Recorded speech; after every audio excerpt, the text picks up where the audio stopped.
Ți-ai pe picioare? Vlad! Vlad?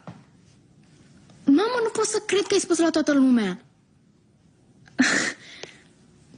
Ești celebru la mine în familie. Da. Hei, Vlade, cum e? Ești bine?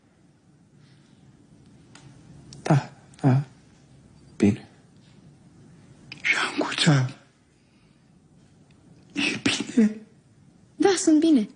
L-am întrebat pe el. Cum a zis ea? Păi, eu o să mă duc la mine în cameră să fac lecții. Ca să nu cumva să spun vă prostie.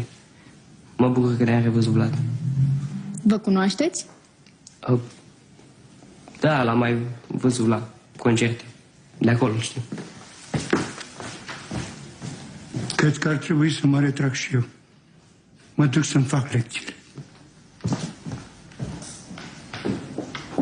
De ce stăteți cu ușa deschisă așa ca să se facă frig în casă? Doamne, ferește-ți!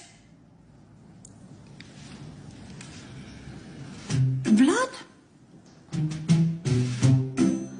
Anca, Mara, Vlad, Anca, Mara.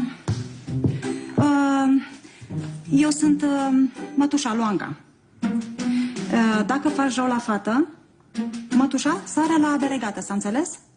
Pensica? Nu, vreau decât să înțeleagă niște principii care le am. Mă descurc. Chiar mă descurc.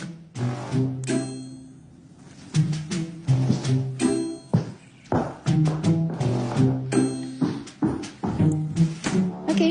Ea e maidaneza noastră, am luat-o de la adăpost și simte nevoia să-și apere teritoriul.